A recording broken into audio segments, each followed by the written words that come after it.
Thanks so much for joining us today. Our hope and prayer is that God will use this message powerfully in your life and that it'll bring you closer to Him. If you'd like more information about our church, or if you'd like to hear more messages, you can visit vivechurch.com or download our app. Now get ready to receive a word from the Lord.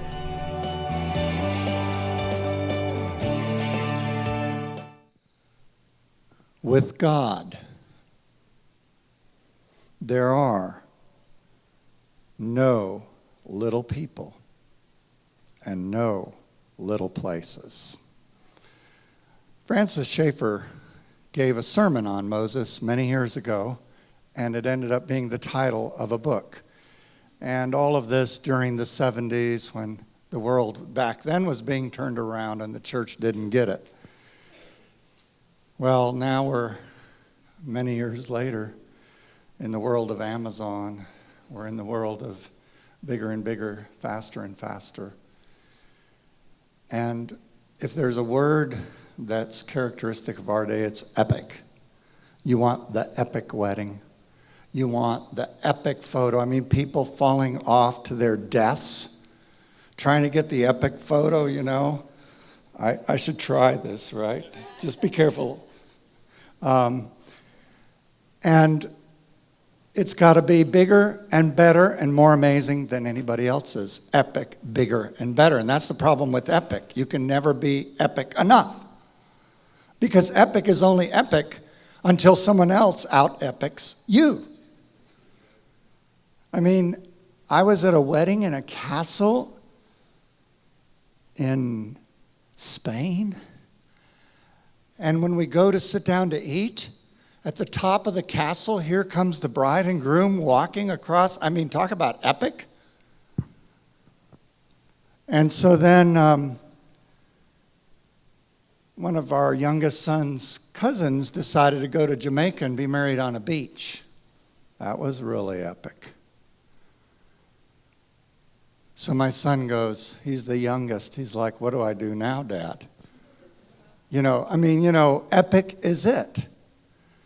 And what we kind of forget is that epic is only epic because of the people in the epic. And some of the greatest epic moments are because some unexpected nobody ends up being epic with millions of views that go viral on YouTube because it's so human. And in spite of the age of media and technology that we live in, human still matters. And the more we experience technology, the more important it is that we be human. And when it comes to the journey of experiencing God, there's basically two simple parts to it. There's God and there's man. But boy, that's pretty complicated. And talk about epic. That is the ultimate epic.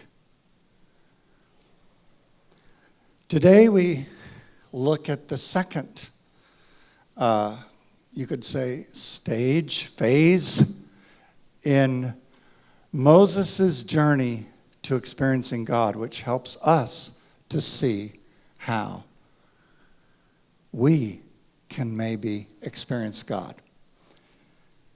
And the first experience that you see in this passage is tension. As these guys don't touch their stuff. Right? If I pick up one of these, he's gone, right? I can grab it, And don't even mess with this. Right? How would you like it if you want to come? Do you know what it takes to get 10 of these strings perfectly? It takes a lot of, tuning. And what is tuning? It's getting the exact point of tension to where these strings are vibrating at the perfect point. And these strings are not like those. Take a look at them. They're completely different. And if you bust one of those, they're not cheap. I would guess, right? I mean, maybe yours are cheap, but, you can spend a wad. She just said they weren't cheap. Well, kind of. She didn't buy the best. Hey, pastor, you got to buy her the best, right? Because tension matters. I remember a Nobel Prize, a guy who was nominated, who was one of our professors in linguistics, said, balance is vibration between 2 points. It's not sitting on the fence. It's moving constantly. These strings are vibrating at a certain kilohertz or whatever you want to call it. And that's what makes the sound. And, all you need to do is bring up a Gibson guitar, or a Martin guitar, and wow, the sound. Because what matters is the sound.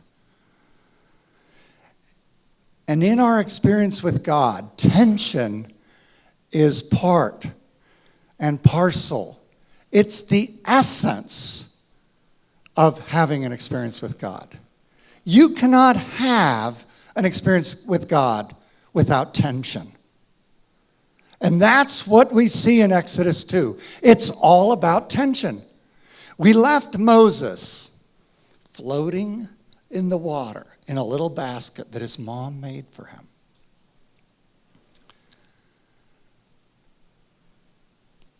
And along comes the daughter of Pharaoh, and we read it here in Exodus chapter 2, verse 5.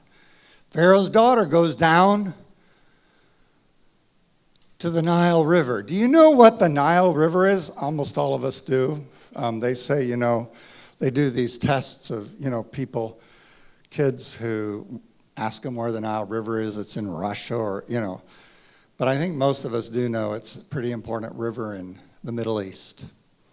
And the thing about the Nile River is it's this ribbon of green in a complete and total desert with almost no water every year. And they say, if you think of it, the Nile River, which goes hundreds of miles way up, they spent years finding the source of the Nile. And it looks like a wilted flower, only it's green.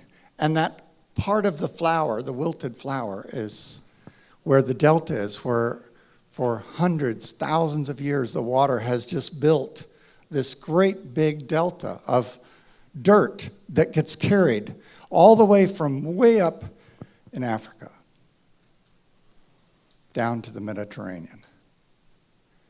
And the Nile River is the source of the greatness of the civilization that Egypt develops. And at the point that the daughter of Pharaoh comes and picks up this basket out of the water, well, she doesn't. She has them bring it to her. She's the daughter of the greatest, most powerful man on earth, with the greatest, most amazing civilization on earth, with the greatest science. Wipe away what you think of when you hear the word Egypt. In its day, to say the word Egypt would be greater, with all due respect, than saying the word America. Because there weren't any peers. There was no one like Egypt in the day. She picks up this basket, sealed, and opens it. And what happens? A little baby cries. And the heart of the daughter of the man who has said, throw them in the river if they're a boy, he must have obviously been a boy, is melted with compassion. Just then, his sister, who's been in the reeds, shows up and says, you need someone? Because the mom goes, he's a Hebrew. As soon as she sees the baby, she knows ethnically he's not an Egyptian. And she says, sure. And the rest is, as you know, history. He ends up being adopted into the family of the Pharaoh.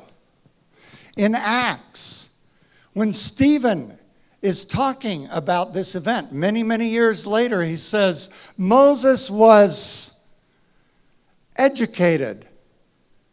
Paidos. We get pediatric from that, the pediatrician. He was schooled in the best of the world. You know that the Egyptian astronomers figured out that the sun rose, that a star rose, Sirius rose at a certain point, and 70 days later, they could predict within hours when the Nile would flood and bring with it everything that it brought to be able to sustain the amazing civilization that they had built. And their science had figured it out. From astronomy, from a knowledge of watching the water, geometry. Some of you guys are studying geometry. Begins in Egypt. Because of the Nile River. Because of their building the pyramids. That's Moses. He's given the best of the best. Harvard, whatever you want to call it, he's given it all. MIT, he's got the technology, he's got the knowledge, the Sophia. But his mom, for those years she had him before he went into the king's palace, has taught him. And so, who is he? Is he Egyptian or is he Hebrew? What is his identity? A big word nowadays. Identity. You know, just the words we use. Oh my gosh, you have to be so careful when you talk about ethnicity. And the word you use, the right word, the wrong word, the bad word, the good word. Because it embodies who we are, and don't you dare get it wrong. I mean, a simple word like woman, don't even go there. All right? So we'll leave it there.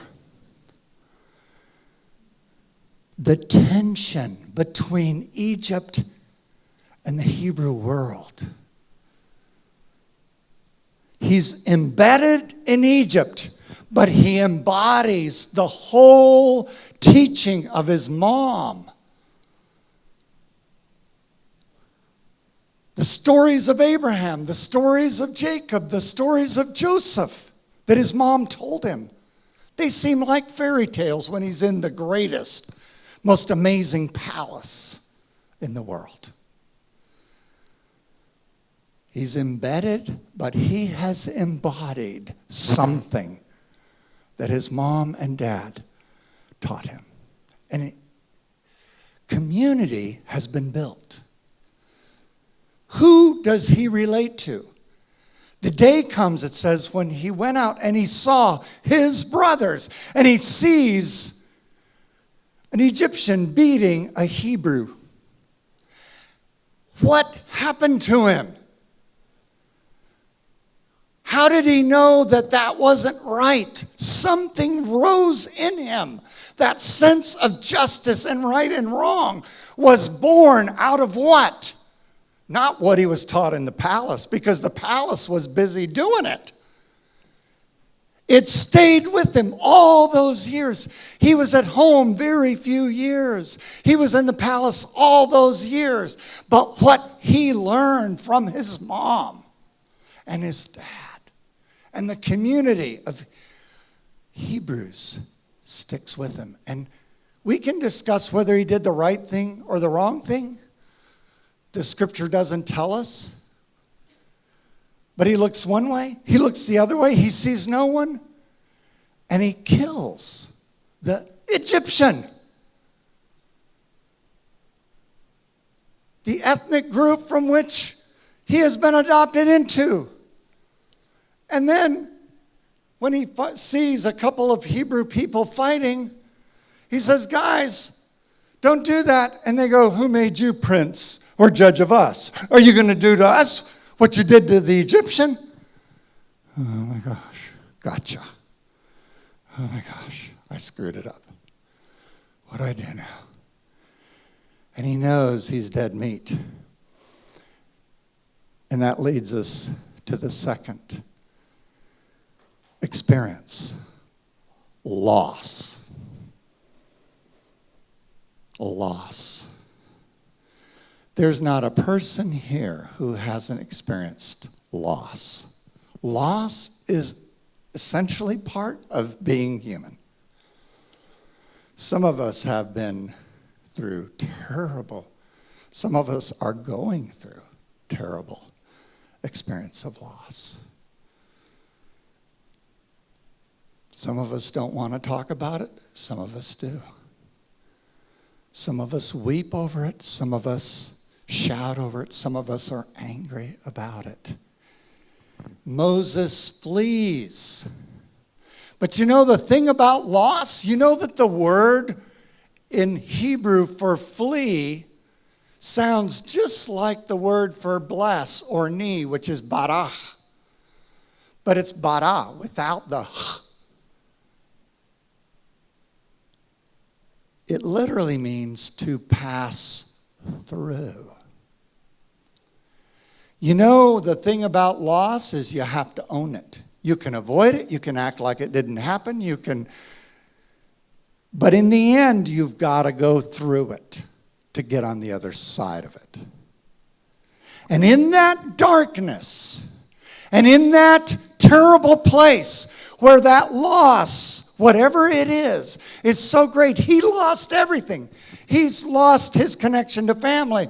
He's lost his position in the greatest, most powerful ruling family of the world. He's lost everything. He literally has his sandals and whatever he has on, and he is running. And you know what? God did not show up like he did when Jacob ran. There's no Stairway to Heaven, Led Zeppelin, Stairway to Heaven, like Jacob got. No, it's silence, darkness.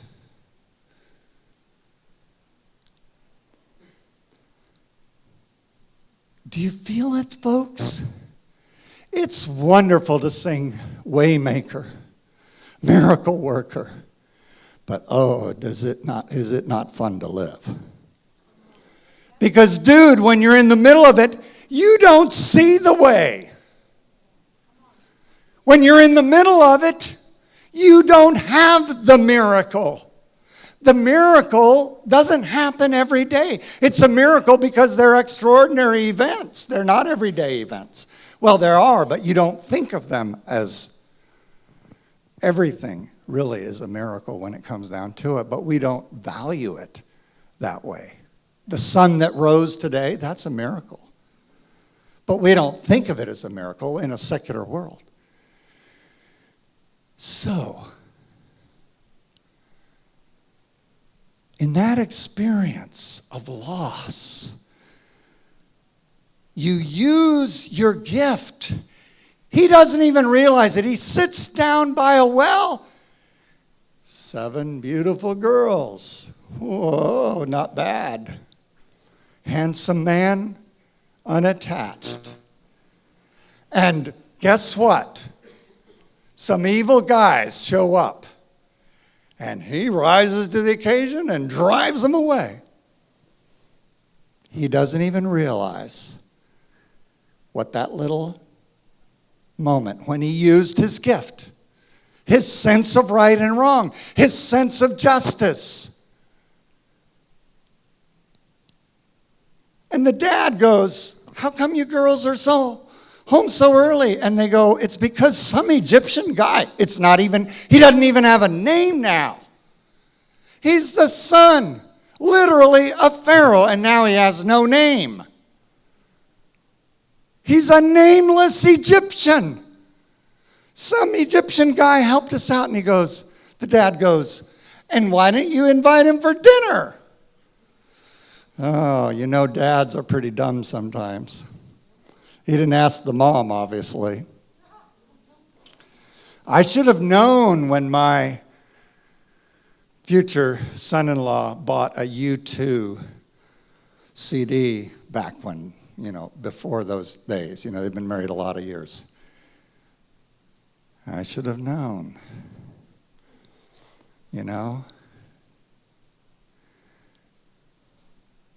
The gift. The third thing is, in the middle of all of this, the tension and the loss, that's where faith is born. If you know it, you don't have to believe it. If you see it, you don't have to believe it. Faith is faith because you don't know it, because you don't see it. And that's the problem with faith. To have your faith grow. We all want our faith to grow, right? You know what you're asking God for? Loss, darkness, unknowing. You want a miracle? Get ready for a lot of trouble. Because trouble is how you get to the miracle. It's counterintuitive, I know, as humans. But that's the only way you see the miracle, is the bigger the trouble, the bigger the miracle. The worse the darkness, the greater the faith. The more you don't know, that's when you really find out what you really know. And that is where God shows up invisibly. I'm telling you, folks, I've been around. I know it looks like I've been around a while. And in all my years, it doesn't get easier. You know what my dad said? Somebody asked me this week, what's the best piece of marriage advice you could give? I said, my dad at age 90 married almost 60 years to my mom. You know what he said?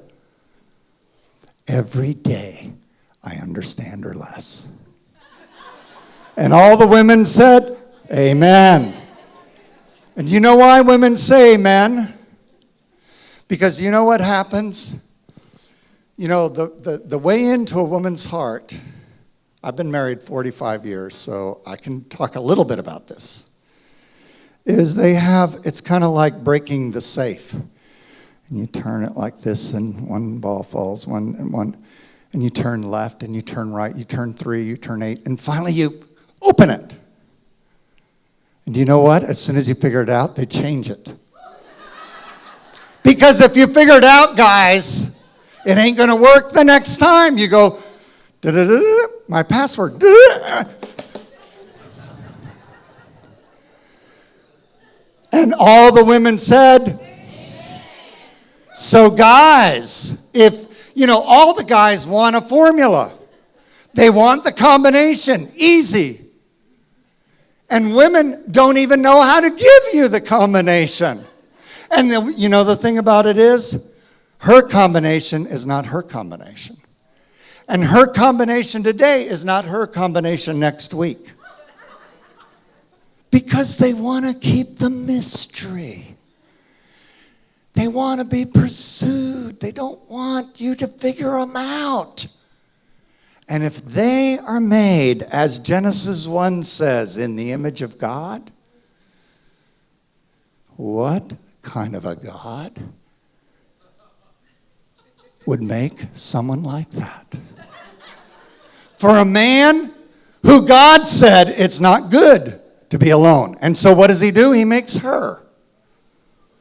Mysterious, unfathomable. You can't figure her out, so he'll spend his whole life with her, trying to figure her out. And I'm sorry, I'm oversimplifying, guys. Guys can be a little bit hard too, but we'll leave that for another day. But guys are pretty easy. Women have it all figured out. We're the ones, they got us figured out, dude. They got the combination the first day, and they know how to do it. It's pretty easy, food and a few other things, and we're pretty simple. Right? I mean, it's pretty easy to know the way to a man's heart, most men. But God. And faith and your experience with God is more amazing than any man's experience with a woman or any woman's experience with a man. It's in another league. It's in another place. Because God, you will never know. That's why we need whole eternity to just be with him. Because we'll never know everything there is to know. We'll never see everything there is to see. It will always be a mystery. And you know, the theologians tell us that no matter how long we're in heaven, we'll never be able to understand things about God because only he understands those things. And Augustine said, there's a hole in our heart that God put, and it's only filled with God. So Moses decides he'll stay with Reuel, the father of these girls, and he ends up with Zipporah, the daughter. And he has a son, and he names him Gershom. Sounds a little bit like Gershwin, but it's Gershom. And he named him that because the text in Hebrew says, Ger. Ger is alien, stranger, weird, foreigner. Ger I became in the land of Nahara, foreignness.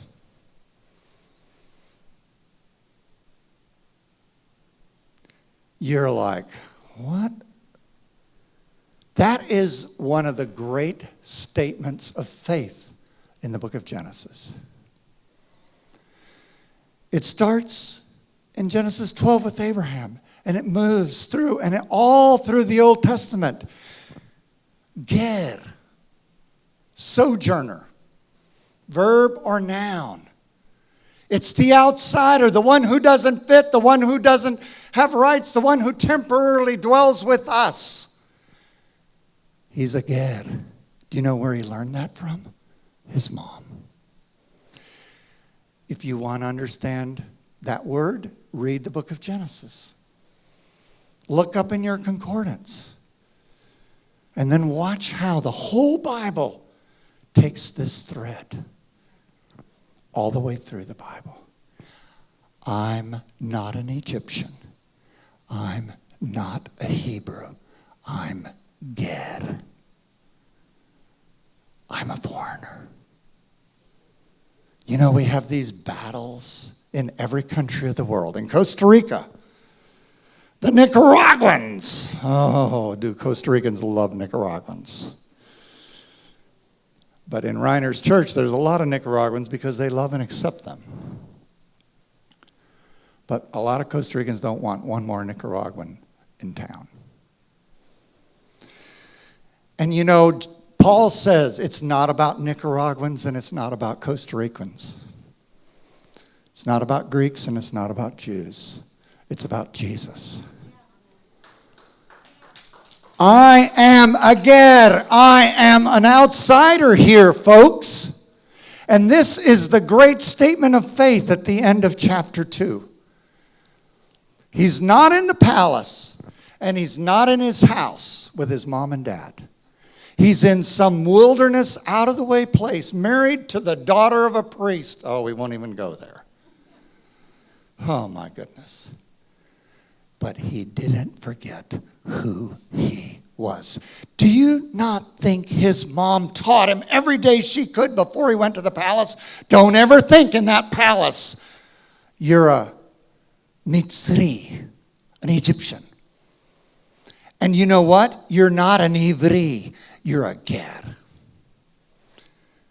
Because the Levites, that's who Moses' mom and dad are. The Levites don't even end up with an inheritance. A tribe. They're spread all through because they're in the service of God. And Gershom becomes, you'll see, as you read Chronicles and through the Old Testament, what the descendants of Gershom become. Great musicians, great singers and worshipers of God, without a place of their own, because God is their inheritance.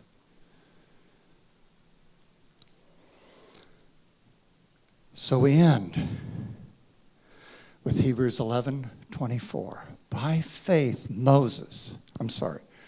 this is written to people who are ready to give up their faith. By faith, Moses, when he had grown up, refused to be known as the son of Pharaoh's daughter. He chose to be mistreated along with the people of God rather than enjoy the fleeting pleasures of sin. What is the pleasure? It's that I am the son of Pharaoh. I am the second most powerful man in the world, and I can do anything I want. So,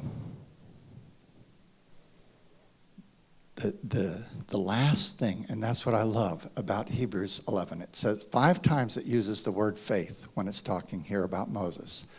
And the last word is by faith. Moses left Egypt by faith. There's nothing about that in Exodus 2.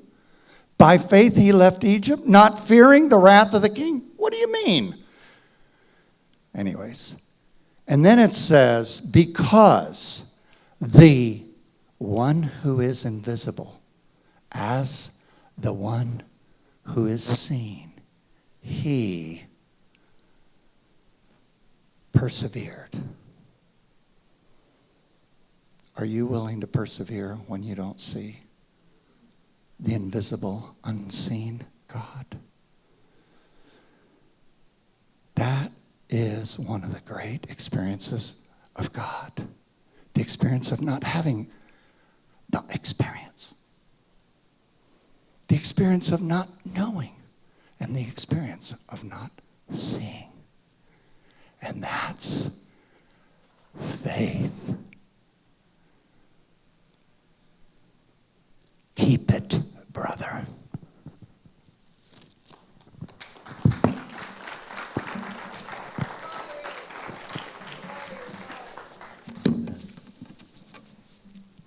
Amen. Tension, manage it. Loss, own it.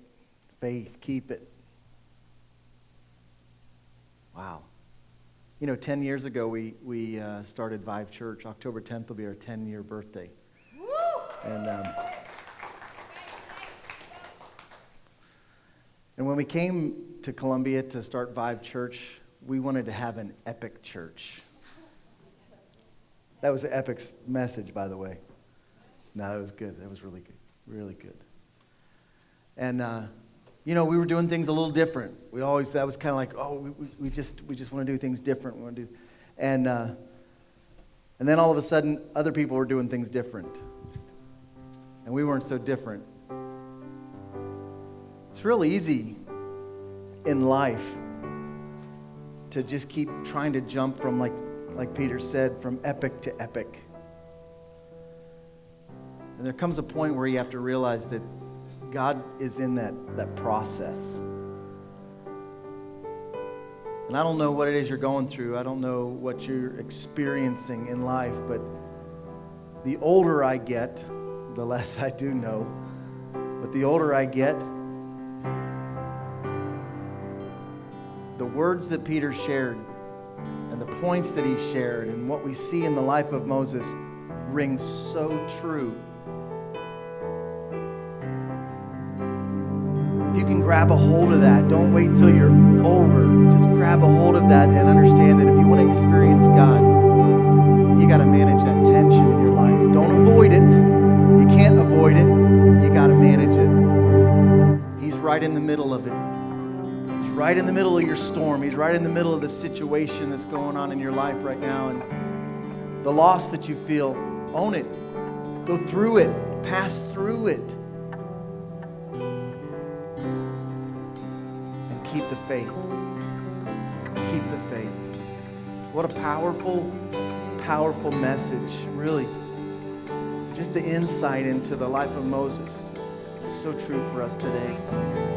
My prayer through this whole series is that you will learn, discover on your own, and not just hear and feel something, because we can feel something on a Sunday morning and it never really affect us, but you take something from this series that will be a foundation for your life, so that when you feel the tension and you experience the loss, and as your faith is challenged, that you'll experience the presence of God, and that experience will just continue to grow. That you and I, that we will be what God created us to be, His people. And we'll be a channel that He can work through. Because that's where we're getting to. That's what we're building up to. That's what happened in the life of Moses. God wants to do something through your life if you'll let Him. When I was younger, I thought I'm ready. I'm ready. You know, I was the youth pastor that knew it all, right? My senior pastor, he didn't know anything. He was old. He was outdated. You know, and it just same thing. You know, as the younger versions come along, you just think, oh man, I know how to do it. You realize God's doing something in us. He's doing something in us. He's working His process, and He's wanting to do something through us. Would you stand with me? Maybe you're here this morning. I want to give you an opportunity, because maybe you're here and you say, you know what? I want to put my faith and my trust in God. I believe in Him. I'm here. But I want to put my faith and my trust in Him. I want to accept what He's done for me. I want to begin a relationship with God this morning. I don't want it to just be a knowledge or some belief, but I want it to be a relationship. I want it to be real. I want to be part of His family like we've talked about already. I want to pray for you. I want to help you take that step. It's really simple. The hard work's already been done. God's already provided that. Would you bow your heads with me for a moment and just close your eyes? Can we pray? Father, pray for faith. That faith the size of a mustard seed. Just little faith. Just enough to just say, I trust you. Step out and put their trust in you this morning. If that's you say, Pastor Randy, I want to put my trust, my faith in God. I want to begin a relationship with Him. Would you just slip up your hand? And would you pray with me this prayer? Go ahead, slip it up. Would you pray with me this prayer? Just let it be from your heart. Just say, Father, I give you my heart. I give you my life. I trust you. I accept what you have provided for me. I accept the gift of salvation. Come on, let it be your prayer. What Jesus did for me, I accept that. And I embrace that.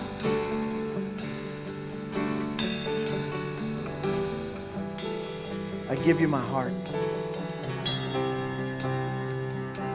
If you prayed that prayer, welcome.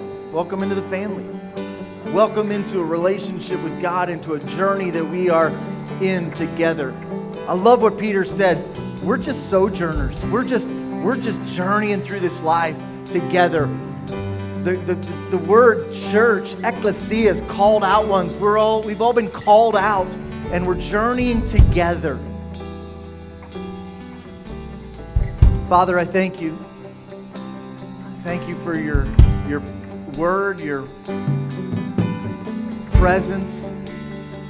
Thank you for your faithfulness in our lives. God, for strength that you give us.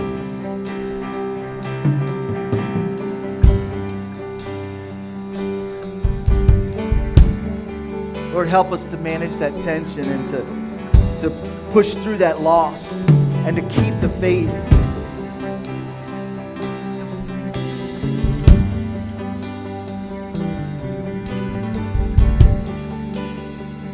We're going to worship the Lord one more time.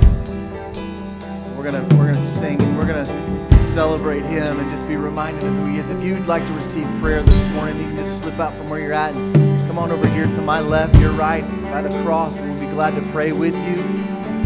Can we worship the Lord together? Can we do that? Come on.